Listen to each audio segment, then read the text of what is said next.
మన రెండు తెలుగు రాష్ట్రాలను కూడా మనకు తేలికపాటి నుంచి మోస్తరు వర్షాలు అయితే కురుస్తూ ఉన్నాయి. ఇక ఏ జిల్లాల్లో వర్షాలు కురుస్తాయి, తెలంగాణలోని ఏ జిల్లాల్లో వర్షాలు కురుస్తాయి, ఆంధ్రప్రదేశ్లోని ఏ జిల్లాల్లో వర్షాలు కురుస్తాయి అనే వివరాలన్నీ కూడా తెలుసుకుందాం. వీడియోను ముందుగా లైక్ చేసేయండి, తెలిసిన వాళ్ళకు షేర్ చేయండి. ఇంకా కొత్త వాళ్ళు ఎవరైనా సరే మన ఛానల్ని సబ్స్క్రైబ్ చేసుకోకుండా చూస్తూ ఉంటే ఇప్పుడే సబ్స్క్రైబ్ చేసుకుని పక్కన వచ్చే గంట పైన నొక్కి మళ్ళీ వచ్చే ఆలనే గంట పైన కూడా నొక్కండి.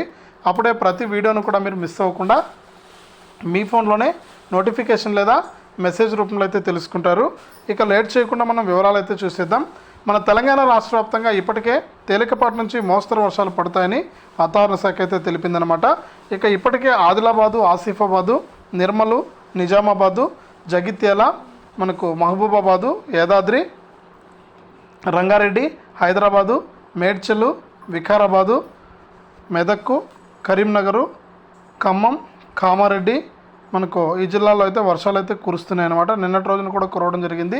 ఇక ఈరోజు కూడా మనకు ఈ జిల్లాలో వర్షాలు కురుస్తాయని ఆరెంజ్ అలర్ట్ అయితే జారీ చేసింది మన తెలంగాణ రాష్ట్ర ప్రభుత్వం. ఇక సిద్దిపేట, మంచిర్యాల, సిరిసిల్ల, భద్రాద్రి, ఖమ్మము, మహబూబ్ నగర్లో ఉరుములు, మెరుపులతో పాటు ఈదురు గాలులతో కూడినటువంటి వర్షాలు కురుస్తాయని కూడా వాతావరణ శాఖ అయితే ప్రకటించిందనమాట. కాబట్టి ఈ జిల్లాలోని రైతులందరూ కూడా జాగ్రత్తగా ఉండాలని వాతావరణ శాఖ అయితే సూచించింది.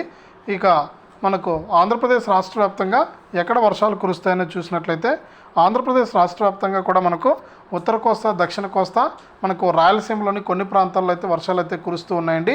ఇక ఇప్పటికే మనకు రాష్ట్ర వ్యాప్తంగా కూడా అక్కడక్కడ కూడా తేలికపాటి నుంచి మోస్తరు వర్షాలు, ఇక మరికొన్ని చోట్ల మనకు ఎండలు కూడా ఉన్నాయండి. ఈ విధంగా మనకు రాష్ట్ర వ్యాప్తంగా ఉన్న రైతులకు జాగ్రత్తగా ఉండాలని వాతావరణ శాఖ అయితే సూచిస్తుంది. మనకు రెండు తెలుగు రాష్ట్రాలను కూడా మరొకసారి ఈ విధంగా వర్షాలు కురిసే అవకాశం ఉంది. అందరూ కూడా అప్రమత్తంగా ఉండాలని వాతావరణ శాఖ అయితే ప్రకటించింది. ఇది రెండు తెలుగు రాష్ట్రాలకు సంబంధించి వాతావరణ అప్డేటు. వీడియో